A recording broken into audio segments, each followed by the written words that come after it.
হরে কৃষ্ণ। সকলকে আবারও কৃষ্ণপ্রীতি শুভেচ্ছা জানাচ্ছি। আমরা আজ যে গুরুত্বপূর্ণ বিষয় নিয়ে আলোচনা করব সে গুরুত্বপূর্ণ বিষয় হচ্ছে সনাতন ধর্ম ও কুসংস্কার। অনেকের মতে এই ধরনের একটা প্রচলিত ধারণা আছে, বিশেষ যারা সনাতন ধর্ম সম্পর্কে গভীর স্টাডি না করে অথবা সনাতন ধর্মের নয় এমন ব্যক্তিরা সাধারণত সনাতন ধর্মের অনেক বিষয় আছে যেগুলি না বোঝার কারণে তারা বলে সনাতন ধর্মে কুসংস্কার রয়েছে বা দীর্ঘ প্রাচীন ধর্ম হওয়ার কারণে এর ভিতরে অনেক শিক্ষার অভাব বা অনেক কিছু তাদের ভ্রান্তমূলক যে উক্তি রয়েছে, তো সেগুলিকে আমরা কিভাবে খণ্ডন করতে পারি সেই বিষয় সম্পর্কে আমরা জানার চেষ্টা করব। সনাতন ধর্ম যে অত্যন্ত যুক্তিবাদী একটি ধর্ম, সনাতন ধর্ম যে একটি গভীর শাস্ত্রীয় তত্ত্বের উপরে দাঁড়িয়ে আছে এবং বিজ্ঞানভিত্তিক একটি ধর্ম, যেটা অতীতেও বিজ্ঞানভিত্তিক ছিল, বর্তমানে এবং ভবিষ্যতেও যত বড়ই মডার্ন সায়েন্স আসুক না কেন সনাতন ধর্ম অত্যন্ত বিজ্ঞানভিত্তিক এবং অত্যন্ত গভীর একটি দর্শনের উপরে দাঁড়িয়ে আছে। তো সেই সব বিষয় নিয়ে আমরা আলোচনা করব। আপনারা সকলে অত্যন্ত মনোযোগ দিয়ে শ্রবণ করবেন। তো চলুন শুরু করে। শুরুতে ছোট্ট একটা অনুরোধ, যারা প্রথমে চ্যানেলে এসছেন অবশ্যই চ্যানেলটি সাবস্ক্রাইব করবেন এই ধরনের ভিডিও পেতে, যা আপনাদের সনাতন ধর্ম সম্পর্কে আরও অনেক জ্ঞান প্রদান করবে এবং এই চ্যানেলের মাধ্যমে আরও অনেক বিষয় আপনাদের সামনে ক্লিয়ার করা হবে এবং শাস্ত্র এভিডেন্সের মাধ্যমে। সুতরাং আপনারা চ্যানেলটি সাবস্ক্রাইব করে রাখলে প্রত্যেকটা ভিডিও সকলের আগে আপনি পেয়ে যাবেন। তো চলুন শুরু করি। নমো ওম বিষ্ণুপাদায় কৃষ্ণ প্রেষ্ঠায় ভূতলে শ্রীমতী ভক্তিবেদান্ত স্বামিনীতি নামিনে নমস্তে সারস্বতী দেবে গৌরবাণী প্রচারিণে নির্বিশেষ শূন্যবাদী পাশ্চাত্য দেশতারিণে বাঞ্ছাকল্পতরুর্ভৈশ্চ কৃপা সিন্ধুবেব চ পতিতানাং পাবনেভ্যো বৈষ্ণবেভ্যো নমো নমঃ। जय अनंत कोटि वैष्णव वृंद की जय, शिला प्रभुपाद की जय, निताई गौर शीतनाथ प्रीति प्रमानंदे हरि बोल। हरे कृष्ण कृष्ण कृष्ण हरे हरे, हरे राम राम राम हरे हरे। তো যে কথা বলছিলাম যে আজ আমাদের যে আলোচ্য বিষয় সেটি হচ্ছে সনাতন ধর্ম ও কুসংস্কার। এই দুটিকে দুইভাবে আমাদের দেখতে হবে। একটা হচ্ছে সংস্কার আর একটা হচ্ছে কুসংস্কার। আরেকটি প্রামস হচ্ছে সনাতন ধর্ম। সনাতন মানে যা ছিল, যা আছে আর যা ভবিষ্যতে থাকবে। আর কুসংস্কারের ভিতরে দুটি শব্দ রয়েছে, একটা হচ্ছে কু আর একটা হচ্ছে সংস্কার। সংস্কার মানে অত্যন্ত ভালো এবং কুসংস্কার যদি হয় ভালোর ঠিক বিপরীতভাবে যেটাকে উপস্থাপন করা হচ্ছে সেটি হচ্ছে কুসংস্কার। এখন কথা হচ্ছে যে সনাতন ধর্মের ভিতরে এই ধরনের কুসংস্কার আছে কি না। তো এক কথায় যদি বলি তাহলে মানুষ বিভ্রান্ত হবেন। তাই আমরা পুরো বিষয় সম্পর্কে ডিটেলস জানার চেষ্টা করব, বলার চেষ্টা করব। আপনারা অত্যন্ত মনোযোগ দিয়ে সম্পূর্ণ ভিডিও দেখবেন, না দেখলে আপনি অনেক কিছু মিস করে যাবেন, কারণ অনেক গভীর থেকে গভীর বিষয় এখানে উল্লেখ থাকবে। তো চলুন শুরু করি। এখানে বলা হচ্ছে যে প্রথমে আমরা দেখব যে সনাতন ধর্ম কবের ধর্ম, কতদিনের পুরনো ধর্ম, যার কোনো ইতিহাস কিন্তু নেই। তাই বলা হয় সবথেকে প্রাচীন এবং গভীর দর্শন ভিত্তিক যদি কোনো ধর্ম থাকে সে হচ্ছে সনাতন ধর্ম, সবথেকে প্রাচীন ধর্ম। আমাদের এই বর্তমান পৃথিবীতে যত ধর্ম যা নামে ধর্ম নামে চলছে সবথেকে প্রাচীন ধর্ম হচ্ছে সনাতন ধর্ম এবং অত্যন্ত গভীর দর্শন ভিত্তিক একটি ধর্ম, যার পিছনে বড় একটি ফিলোসফি রয়েছে, সেটি হচ্ছে সনাতন ধর্ম। আর এর মূল উদ্দেশ্য হচ্ছে কি? আত্মজ্ঞান প্রদান করা। এর মূল উদ্দেশ্য হচ্ছে আমাদের চেতন রাজ্যের চেতনাকে উন্নত করা, আমাদের চেতনাকে উন্নত করা এবং আত্মজ্ঞান লাভের মাধ্যমে পরমাত্মার সাথে যুক্ত করা। এই ভৌতিক জগতে কিভাবে সুন্দরভাবে থাকতে পারি এবং আধ্যাত্মিক জগতে বা পারমার্থিক জগতে কিভাবে আমরা সুন্দরভাবে যেতে পারি সেই বিষয় সম্পর্কে আমাদের এখানে সুন্দর একটি ধারণা প্রদান করছে, একটা ডিটেলস আমাদের দেয়। যে শাস্ত্র সম্পূর্ণ বিজ্ঞানভিত্তিক, শাস্ত্রের উপরে এবং যুক্তির উপরে নির্ভর করছে, সেটি হচ্ছে সনাতন ধর্ম। এখন আমরা দেখি যে আসলে এই বিষয়টা কতটা শাস্ত্রের উপরে নির্ভর করছে। শাস্ত্রের মাধ্যমে আমরা এই কুসংস্কার রোধে যে আমাদের সনাতন ধর্ম সম্পর্কে যে ধরনের তথ্য প্রদান করা হয় সেই তথ্য সম্পর্কে আমরা কিভাবে এটাকে আমরা উপস্থাপন করতে পারি। সনাতন ধর্ম প্রথমে আমরা দেখি সনাতন ধর্মের বেজ কি। সনাতন ধর্মের প্রথম বেজ হচ্ছে বেদ। বেদ হচ্ছে সনাতন ধর্মের মূল ধর্মগ্রন্থ। বেদ সনাতন ধর্মের মূল ধর্মগ্রন্থ হচ্ছে বেদ। এই বেদের মাধ্যমেই হচ্ছে সনাতন ধর্ম সমস্ত ব্রাঞ্চ বেরিয়ে এসছে। তাই সবথেকে বড় প্রমাণ হচ্ছে বেদ। এই বেদেই সব থেকে স্পষ্ট করে, যেমন ঋগ্বেদে স্পষ্ট করে বলা রয়েছে, সেখানে বলা রয়েছে 3, 54, 18 মন্ত্রে বলা রয়েছে এই ধর্মের পথ সনাতন ধর্ম এবং এই পথে চলে মানবগণ উন্নতি লাভ করবে। অর্থাৎ বেদে লিখিত যে ধর্ম রয়েছে সেই লিখিত ধর্মই হচ্ছে সনাতন ধর্ম, এবং সেই সনাতন ধর্মের পথে যদি কেউ চলে তাহলে মনুষ্য জীবন বা মানব জীবন অবশ্যই উন্নতি লাভ করবে। আরও একটি জায়গায় ঋগ্বেদে স্পষ্ট করে বলা রয়েছে, সেখানে বলা রয়েছে যে 5, 2, 6 নম্বর মন্ত্রে বলা হচ্ছে যে নিশ্চিত রূপে এই চতুর্বেদী, চতুর্বেদী কল্যাণ প্রদায়নী এবং মানব জাতিকে জ্ঞান প্রদান করে, জ্ঞান প্রদান করে এবং জ্ঞানকে ধারণ করায়। সুতরাং এখানে কোনোভাবে অন্ধবিশ্বাসের বিষয় আপনার আসছে না, কুসংস্কারের কোনো পথ নেই। আপনাকে জ্ঞান অর্জন করে জ্ঞানের স্তরে নিয়ে আসাই হচ্ছে বেদের একমাত্র লক্ষ্য। সুতরাং জ্ঞানের দিক থেকে যদি আমরা বিচার করি, অর্থাৎ জ্ঞান অর্জনের ক্ষেত্রে সনাতন ধর্মের সবথেকে বড় সুযোগ হচ্ছে আপনাকে পড়াশোনা করতে হবে। আর চতুর্বেদ যারা আপনারা দেখেছেন কমসে কম তারা জানেন যে কতটা পড়াশোনা করলে তারপর চতুর্বেদ আপনি পড়তে পারবেন। তো যাক, তারপর আছে যে এই ধর্ম কি যুক্তিবিহীনভাবে জীবন পরিচালনা করে, যার যেমন ইচ্ছা সে সেইভাবে পরিচালনা করে? তো বলছেন হ্যাঁ, সনাতন ধর্ম, আসুন সেই পয়েন্টে আলোচনা করে যে যুক্তির মাধ্যমে সনাতন সত্য উপলব্ধি কিভাবে হয়। সেখানে মীমাংসা দর্শন, আমাদের ভারতের সবথেকে যে প্রধান যে 6টি দর্শন আছে, মীমাংসা দর্শন আছে, সাংখ্য দর্শন আছে, তারপর হচ্ছে বৈশেষিক দর্শন আছে, তারপর বেদান্ত দর্শন আছে, তারপরে আর কি আছে আপনার পতঞ্জল দর্শন আছে। তো এই দর্শনগুলি হচ্ছে আপনার সবথেকে প্রধান দর্শন বলা হয়। তার ভিতরে মীমাংসা দর্শন, সব কিছুর মীমাংসা যিনি করতে পারেন, সেই মীমাংসা দর্শনে খুব সুন্দরভাবে উল্লেখ আছে। সেখানে বলা হচ্ছে যে উক্তান্ত শব্দ পূর্বতম, অর্থাৎ বেদরূপ শব্দ যে নিত্য আমরা পূর্বেই বলেছি, উক্তম পূর্ব শব্দ পূর্বতম, অর্থাৎ পূর্বের শব্দ। এখন এই শব্দটি বলার উদ্দেশ্য কী, বা এই পূর্বতম শব্দের কথা বলার উদ্দেশ্য কী?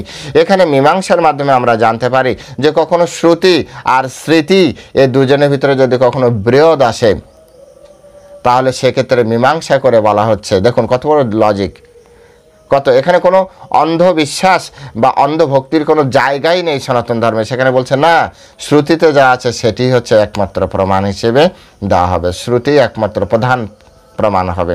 তো এখানে স্পষ্ট করে যদি কখনো শাস্ত্র পূর্বতন শাস্ত্র এবং আপনার পরের যে শাস্ত্র তার সাথে যদি কখনো বিরোধ আসে তাহলে পূর্বতন যে শাস্ত্র সেই শাস্ত্রকে আমাদেরকে মেনে নিতে হবে।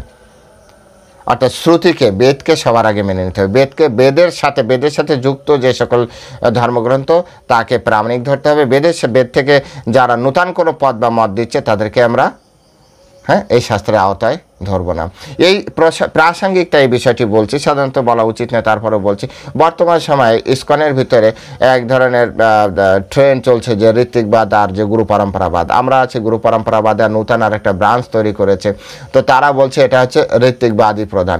তো এর ভিতরে শাস্ত্র কি? ঋত্বিকবাদ ওরা বলছে কি যে শুধুমাত্র শিল প্রভুপাদের একটা লেটারের উপরে দাঁড়িয়ে আছে, আর গুরু পরম্পরা বলছে যে শাস্ত্রের উপরে দাঁড়িয়ে আছে। তাও লেটার, একজন ব্যক্তির লেটার, তিনি হতে পারে একজন মহান গুরুদেব, কিন্তু একজন ব্যক্তির একটা, তাও আবার তার পার্সোনাল লেটার নয়, তার শিষ্যের কোনো একটি লেটার, সেই লেটারের উপরে কি সনাতন ধর্ম নষ্ট হয়ে যাবে? বলছে না।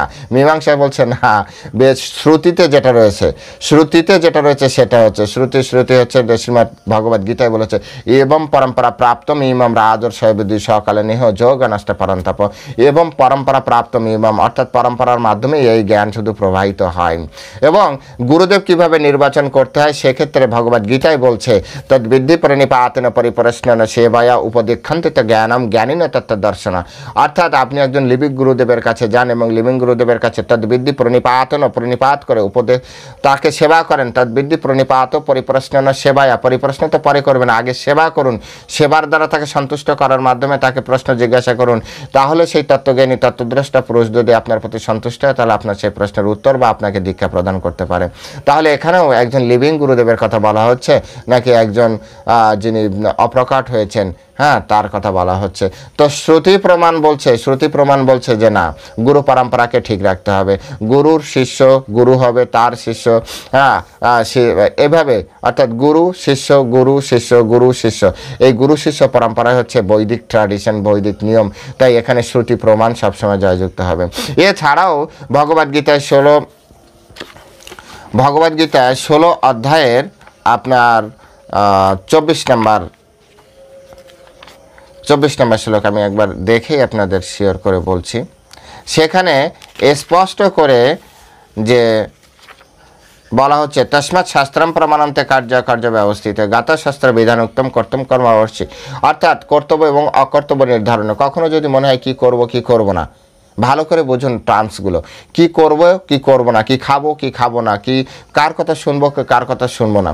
তো সেখানে বলতে শাস্ত্রই তোমার একমাত্র প্রমাণ। কোনো ব্যক্তি যদি কোনো লেটার উপস্থাপন করে, কোনো ব্যক্তি যদি কোনো একটা আর্গুমেন্ট উপস্থাপন করে, ভগবদ্গীতা বলছে না, শাস্ত্র একমাত্র প্রমাণ।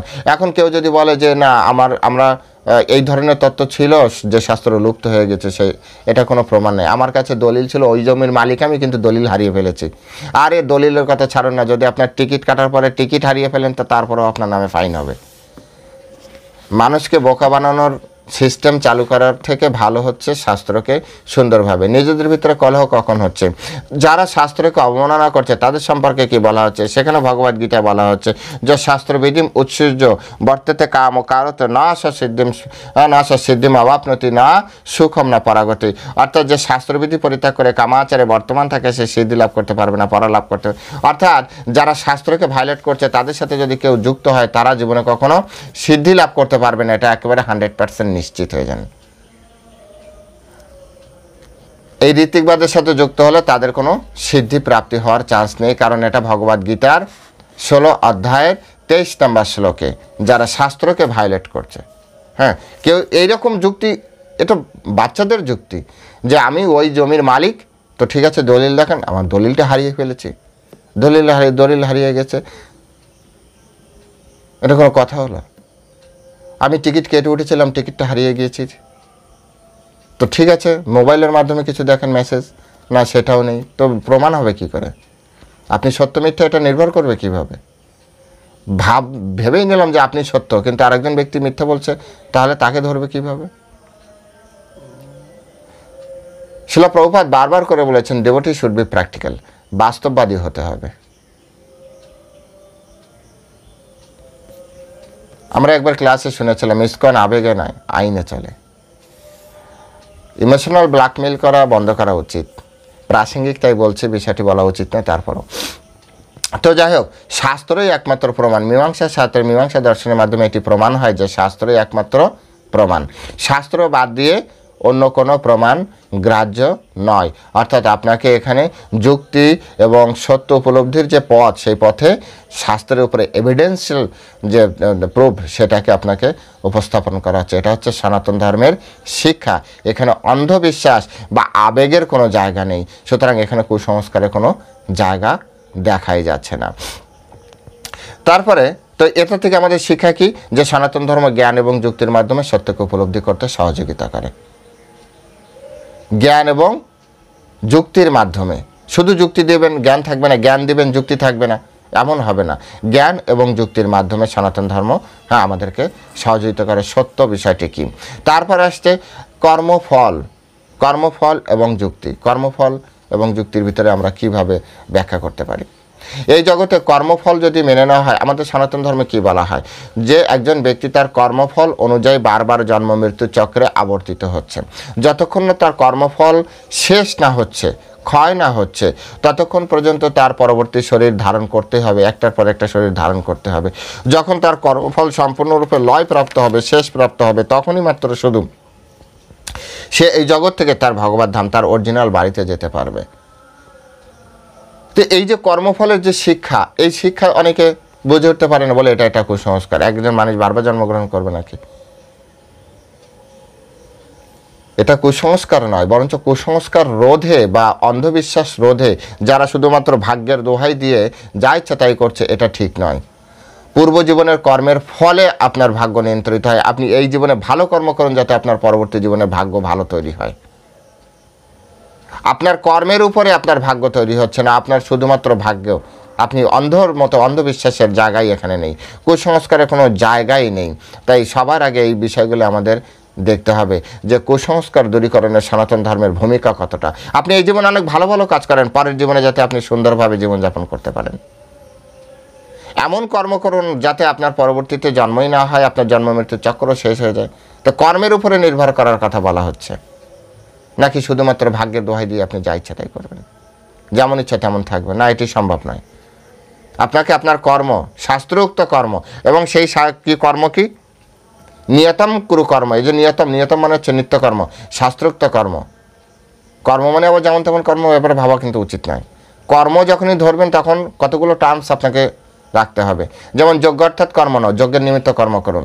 অন্যত্র লোকেম কর্মবন্ধন, আপনি অন্য কোনো কর্ম করলে কর্মবন্ধনা আটকে যাবেন, বন্ধন প্রাপ্তি হবে। সুতরাং আপনি যে কোনো ধরনের কর্ম করতে পারবেন না। তাহলে কি কর্ম করা যাবে? নিয়তম কুরু কর্ম, অর্থাৎ নিত্যকর্ম করো। নিত্যকর্ম কি? শাস্ত্রোক্ত কর্ম, শাস্ত্রে যেভাবে উল্লেখ করা আছে সেইভাবে। কত সুন্দর, কত সুন্দর উদাহরণ এখানে। কোথায় অন্ধবিশ্বাস, কোথায় কুসংস্কার? সম্পূর্ণটাই হচ্ছে বিজ্ঞান ভিত্তিক, 100% বিজ্ঞান ভিত্তিক। যেমন কর্ম তেমন ফল, প্রত্যেক ক্রিয়ার সমান বিপরীতমুখী প্রতিক্রিয়া আছে। ওটা যদি রিয়েল সায়েন্স হয়, তো এখানে তো সেই কথাটাই বলছে, আপনি যেমন কর্ম করবেন তার কিন্তু একটা ফল পাবেন, সেম টু সেম কথা। তো হিন্দু ধর্ম যখন বলছে, সনাতন ধর্ম যখন বলছে, তখন এটা কুসংস্কার। আর কোনো একজন ব্যক্তি যখন বিজ্ঞানী নামে বলছে, তখন সেটা বিজ্ঞান। হ্যাঁ, এ কেমন ধর্ম? প্রত্যেক ক্রিয়ার সমান বিপরীতমুখী প্রতিক্রিয়া আছে, এটা স্কুলে যেয়ে পড়ার আগে, হ্যাঁ, আমরা গ্রামে খেলতে খেলতে গ্রামের অশিক্ষিত দিদিমা, কাকিমা, ঠাকুমা এদের কাছে যেমন কর্ম করবি তেমন ফল পাবি। তারাই আমাদের শিখিয়েছে, যেমন কর্ম তেমন ফল, ভালো কর্মের ভালো ফল, খারাপ কর্মের খারাপ ফল। সুতরাং সনাতন ধর্ম প্রথম থেকে বিজ্ঞান, প্রথম থেকেই যুক্তি। এখানে অন্ধবিশ্বাসের, অন্ধ ধারণার কোনো স্থান নেই। পরে বলা হচ্ছে মানবতাবাদ। মানবতাবাদের সাথে সনাতন ধর্ম অনেক পুরনো ধর্ম, মানবতা সকলকে রক্ষা করে না। না, মানবতার দিক থেকে যদি কেউ রক্ষা করে তাহলে সনাতন ধর্মই একমাত্র রক্ষা করে। সনাতন ধর্মের মূল শিক্ষা কি? সনাতন ধর্মের মূল শিক্ষা হচ্ছে আপনার আত্মতত্ত্ব জ্ঞান। সনাতন ধর্মের মূল শিক্ষা হচ্ছে আত্মতত্ত্ব জ্ঞান। চৈতন্য চরিতামৃতে বলা হচ্ছে যে জীবের সম্মান দেবে জানি কৃষ্ণ অধিষ্ঠান। প্রত্যেকটা জীবকে সম্মান দেওয়ার কথা বলা হচ্ছে। মানবতার সনাতন ধর্ম মানে হচ্ছে, সনাতন ধর্ম প্রকৃত সনাতন ধর্ম। সনাতন ধর্ম মানে তথাকথিত যারা সনাতন ধর্ম মানছে না কিন্তু সনাতন ধর্মে বিলংস করছে তাদের কথা নয়। মূল সনাতন ধর্ম জেনে শুনে বুঝে যে আচরণ করছে তার কথা বলা হচ্ছে। সনাতন ধর্ম মানে হচ্ছে প্রত্যেকটা জীবের প্রতি সম্মান দিবে, কাউকে হত্যা করবে না, হত্যা তো দূরে থাক, কায় মনোবাক্যে কাউকে আঘাত করবে না। আর এই কারণেই এই তত্ত্ব ভারতবর্ষে ছিল। এই কারণেই ভারতবর্ষে বিভিন্ন সময় বিভিন্ন পরাশক্তি এসে এখানে রাজত্ব করে গিয়েছে। এই সনাতন ধর্মে যারা বিশ্বাসী তারা শত্রুকে পর্যন্ত বড় আসন প্রদান করতে পারে। এর থেকে বড় মানবিকতা কোথায় আছে? সনাতন ধর্মের কোনো মানুষ কখনো পিছন দিক থেকে ছুরি মারেনি, কোনোদিন না। সনাতন ধর্মের মানুষ শত্রুকেও পর্যন্ত মাফ করে দিয়েছে যদি কেউ শরণাগত হয়। সনাতন ধর্মের শিক্ষা কত বড়!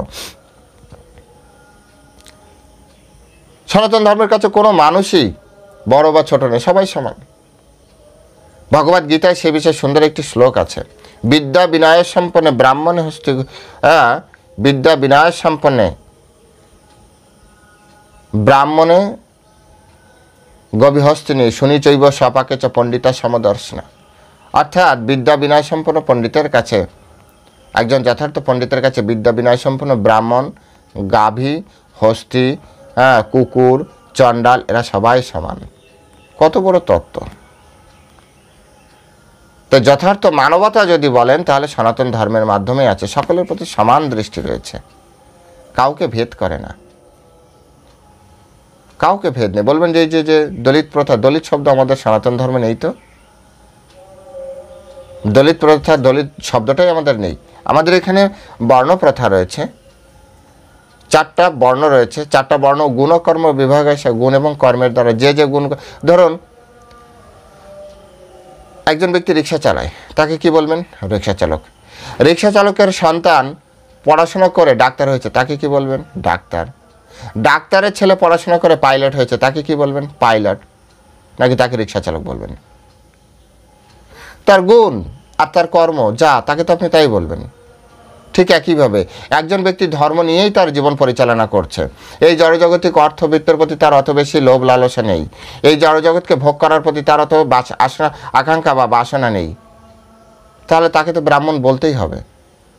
ব্রাহ্মণের যে গুণ, সেই গুণ তার ভিতরে রয়েছে। যে ব্যক্তি দেশের জন্য, মানুষের উপকারের জন্য নিজের জীবন বিলিয়ে দিতে পারে, তো তার ভিতরে ক্ষত্রিয় গুণ রয়েছে। এবং এখন তিনি যদি একটা পুলিশে চাকরি করেন, তিনি যদি আর্মিতে চাকরি করেন, তিনি যদি বিএসএফে চাকরি করেন, তিনি যদি অন্য কোনো ডিফেন্স সেক্টরে চাকরি করেন, তো তাকে তো ক্ষত্রিয়ই বলতে হবে। হতে পারে সে ব্রাহ্মণ ঘরে জন্মগ্রহণ করেছে, এখন সে ক্ষত্রিয়। অর্থাৎ চারটা বর্ণ তার জন্ম এবং জন্মের প্রভাব থাকে, পূর্বজীবনের কর্মের ফল তো থাকে সেই জন্য, কিন্তু জন্মের পরেও তার গুণ এবং কর্মের উপরে বেশি নির্ভর করছে। এরও উদাহরণ রয়েছে, অনেক উদাহরণ রয়েছে। যদি এখানে প্রাসঙ্গিক তাই বলছি, বিশ্বামিত্র মুনি, বিশ্বামিত্র ক্ষত্রিয় বংশের সন্তান, কিন্তু বশিষ্ঠ মুনির দ্বারা কোনো কারণে, অনেক বড় ফ্যাক্ট আছে সেটা বলবো না, প্রভাবিত হয়ে সে পরবর্তীতে ব্রাহ্মণত্ব প্রাপ্তি করল। পরশুরাম তিনি ছিলেন মুনিপুত্র, কিন্তু পরবর্তীতে ক্ষত্রিয়ের মতো আচরণ করেছেন। এরকম অনেক অনেক উদাহরণ রয়েছে, যার মাধ্যমে আমরা জানতে পারি যে আসলে প্রকৃত সত্য কি, প্রকৃত সত্য। তাই এখানে যে বর্ণ বৈষম্য, লিঙ্গ বৈষম্য, এ সকল কথা সনাতন ধর্মের কিছু, মানে কি বলা যায়, যে সনাতন ধর্মকে অপমান করার জন্য এই সকল বিষয়কে ভুলভাবে যারা উপস্থাপন করছে, কিন্তু প্রকৃত সনাতন ধর্ম এমন নয়। যারা, এই জন্য প্রথমে বলেছি, শাস্ত্র বেসিস একটা ধর্ম আর শাস্ত্রকে ভায়োলেটকারী একটা ধর্ম। তারপরে আসছে নারীর মর্যাদা। অনেকে বলছে সনাতন ধর্মে নারীর মর্যাদা দেওয়া হয় না। সনাতন ধর্মেই একমাত্র নারীর মর্যাদা সুরক্ষিত। সনাতন ধর্মে বিভিন্ন দেবী রয়েছে, মা কালী, মা দুর্গা, মা ভবানী, মা সরস্বতী। ফাইন্যান্স মিনিস্ট্রির অধিষ্ঠাত্রীকে লক্ষ্মী দেবী, এডুকেশন মিনিস্ট্রির প্রধানকে সরস্বতী দেবী, ফুড মিনিস্ট্রির প্রধানকে অন্নপূর্ণা দেবী, দুর্গা দেবী। একবার বিচার করে দেখুন তো, এতগুলো মিনিস্ট্রির হেড সব কিন্তু দেবীরা। পাওয়ার, হ্যাঁ, শক্তির দেবী মা কালী। আর কি চান আপনারা? এই সনাতন ধর্মেই নারীদেরকে মায়ের স্থান দেওয়া হয়েছে, প্রধান মিনিস্ট্রির প্রধান করা হয়েছে, তারপরেও বলছে যে না, সনাতন ধর্মে নারীর মর্যাদা সুরক্ষিত হয় না। সনাতন ধর্মে সমস্ত পূর্বের যত আপনি পুরাণ পড়বেন, এই প্রত্যেকটা যত নারী চরিত্র আছে তারা সবাই শিক্ষিত। কে শিক্ষিত না? গান্ধারী শিক্ষিত, কুন্তী দেবী শিক্ষিত, দ্রৌপদী শিক্ষিত, কে শিক্ষিত না? এগুলো তো প্রমিনেন্ট ফিগার যারা নাম বললাম। প্রশ্নের সুতাপা, এই যে সুতাপা শিক্ষিত, কে শিক্ষিত না? দেবতী মাতা শিক্ষিত না? শিক্ষিত। প্রত্যেকটা নারী চরিত্র অত্যন্ত এডুকেটেড পারসন। সনাতন ধর্মে তো নিত্যানন্দ প্রভুর স্ত্রী জাহ্নবা মাতা আমাদের, তিনি তো গুরু পর্যন্ত গুরুমা হয়ে গিয়েছেন, গুরুমাতা। তার অনেক শিষ্য রয়েছে, তার সম্প্রদায় এখনো পর্যন্ত প্রচলিত রয়েছে। নারীর মর্যাদা দেওয়া হয় না মানে? লক্ষ্য হীরা, যিনি পতিতাবৃত্তিতে মানে ছিলেন, তথাপি তিনি কৃষ্ণ ধর্মে যাওয়ার পরে সকলের প্রণম্য ব্যক্তি, প্রতিদিন 1 লক্ষ করে নাম জপ করার কারণে সম্মান দেওয়া হয় না মানে? আর কত চান? সব তো মনেও থাকে না। শুধু নারী চরিত্র বলেও 2 ঘন্টা শুধুমাত্র চরিত্রের কথা বলা যাবে। ওভারঅল নারীর মর্যাদা শুধুমাত্র সনাতন ধর্মে সবথেকে উন্নতভাবে উপস্থাপন করা হচ্ছে। এরপরে আসছে যে সর্বভূতে সমদৃষ্টি।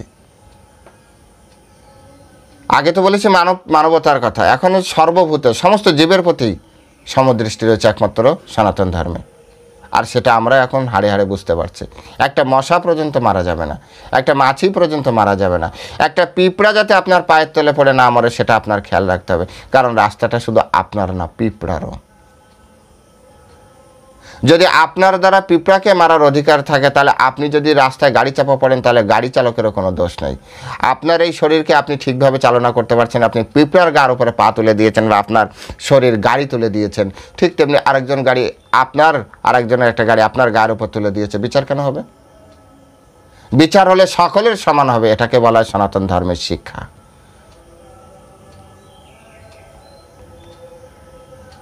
মূল শিক্ষা, আপনি একটা গাছের পাতা পর্যন্ত ছিঁড়তে পারবেন না, একটা ডাল পর্যন্ত ভাঙতে পারবেন না, ভগবত প্রয়োজন না হলে।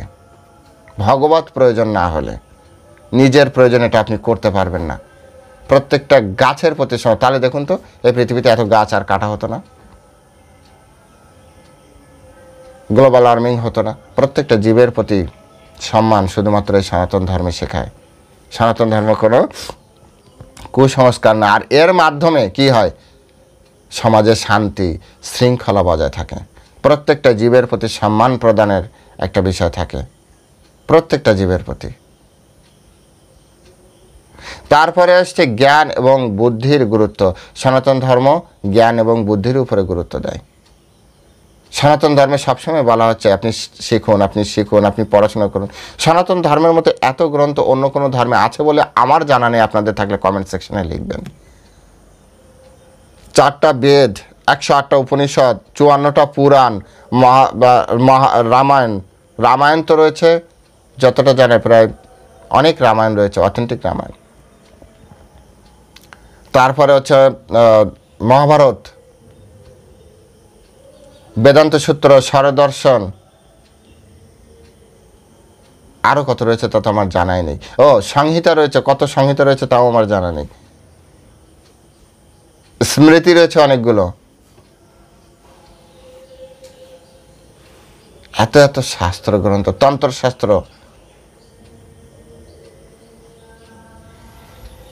তো জ্ঞান এবং বুদ্ধির উপরে এত এত বই তৈরি করার উদ্দেশ্য কি? এত এত বই এই ধর্মে কেন এসছে? কারণ এই ধর্ম জ্ঞানের উপরে দাঁড়িয়ে আছে। যদি জ্ঞানের খুব বেশি প্রয়োজন হতো, একটা বই থাকতো অথবা নাও থাকতে পারতো। তো সনাতন ধর্মে এত এত গ্রন্থের মানেই হচ্ছে এর লাইব্রেরি। যার লাইব্রেরি যত বড় না, যার লাইব্রেরি যত বড়, তাদের শিক্ষা ব্যবস্থা তত উন্নত। লাইব্রেরির উপরে নির্ভর করে শিক্ষা ব্যবস্থা। তো যাই হোক, এখানে অন্ধবিশ্বাসের কোনো জায়গা নেই, এখানে কুসংস্কারের কোনো জায়গা নেই। সম্পূর্ণ শিক্ষার উপরে এই বিষয়টি বেস করে আছে। শিক্ষার প্রয়োজনীয়তা, সনাতন ধর্মে আপনি শিক্ষার প্রয়োজনীয়তা সবথেকে বেশি।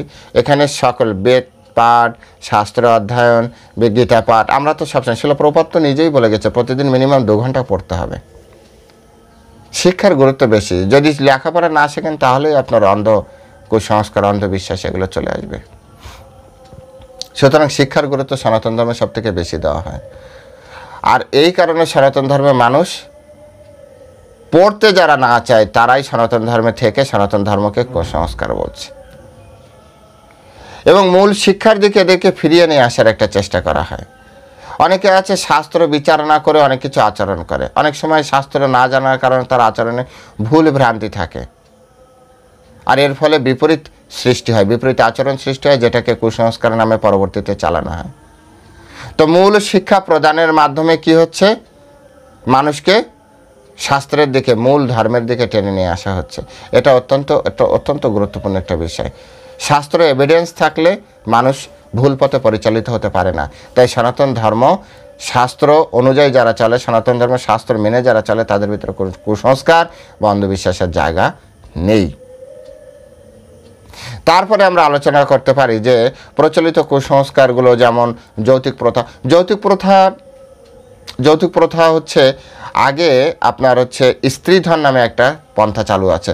অর্থাৎ পিতার ঘরে কন্যা থাকতো, তো কন্যার বিবাহের পরে সাধারণত স্বামীর ঘর কন্যার হয়ে যায়। তো পিতার ঘরের যে সম্পত্তি, তার উপরে কিছু একটা অংশ তার থাকতো, এটা পিতা কর্তৃক।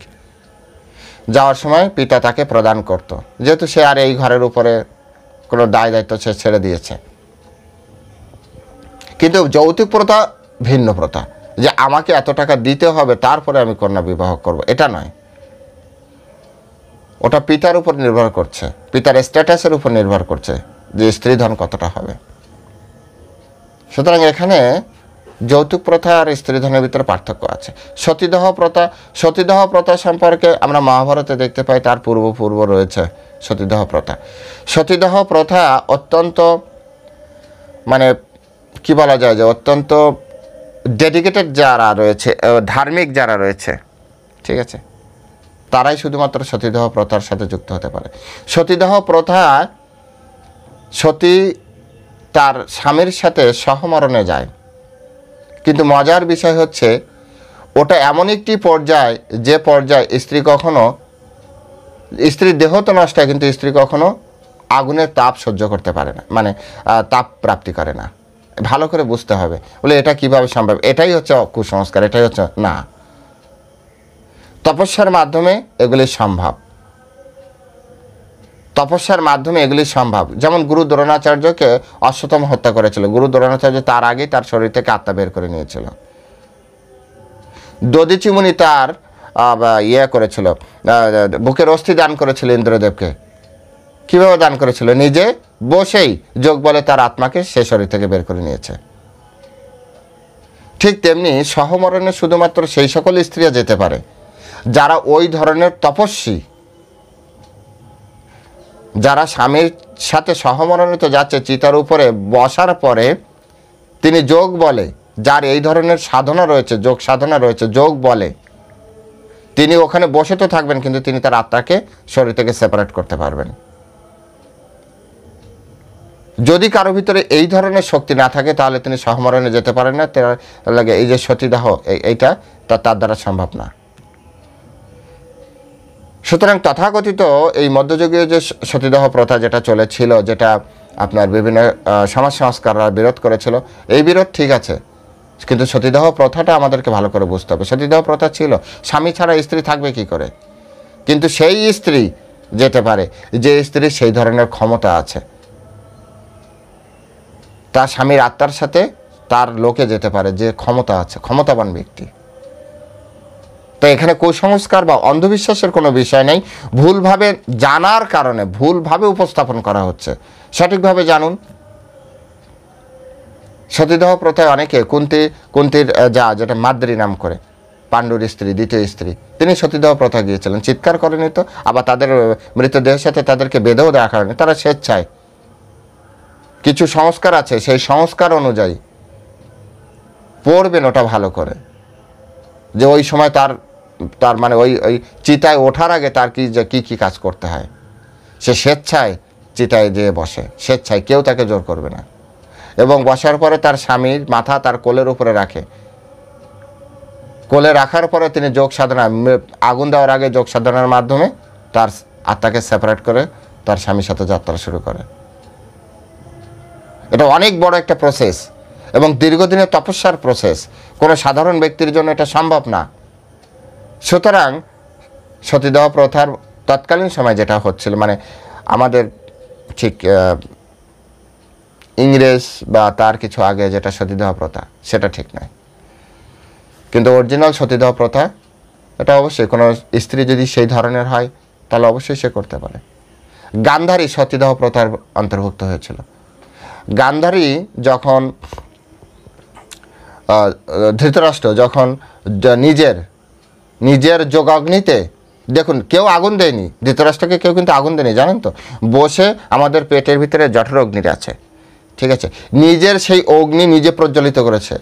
কোন স্তরের সাধন ভজন! গান্ধারীও তখন সেই অগ্নিতে